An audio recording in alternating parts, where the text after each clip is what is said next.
Con Enric Torner al termine di una gara, al di là del risultato sempre importante chiaramente, soprattutto lo score 0, una gara dominata proprio dal punto di vista tattico. Sì, era una partita forse dopo uno stop un po' lungo per noi, che era molto importante per iniziare bene, per non avere sempre la pressione di andare a Sarzana, una pista difficile che sappiamo che sarà molto dura lì, allora andarci con una vittoria almeno ti dà un po' più di tranquillità, ma sono contento per come abbiamo giocato, il 0 è la cosa più importante secondo me, perché vuol dire che ci siamo in difesa e che siamo uniti come squadra.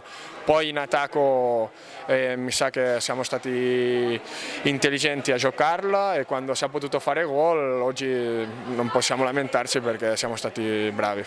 Diciamo che siamo in vantaggio alla fine del primo tempo.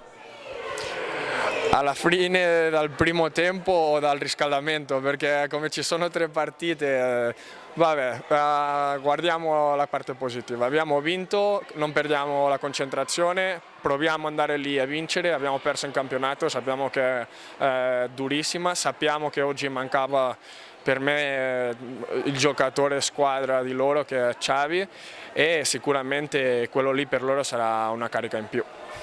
Adesso questa zona calda diventa anche, diceva anche con Giulio si parlava, no? Una partita ogni 3 giorni, temperature che si alzano, e quanto conta la stanchezza fisica e la stanchezza mentale in questo momento? Allora, stanchezza fisica noi non possiamo parlare di questo perché ci sono i preparatori, Ennio e Matteo che mi sa che si è visto anche oggi, ci siamo. Ma il playoff secondo me per la mia esperienza è un discorso più mentale, bisogna essere pronto quando ti danno un cazzotto e ti devi rialzare e quando stai vincendo la serie 1-0 non perdere la concentrazione, allora vuol dire che la parte mentale nel playoff è molto molto importante. Allora la parte mentale la vedremo domenica.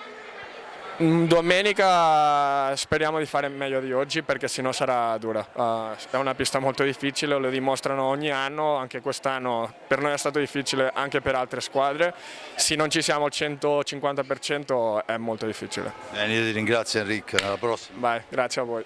Grazie mille.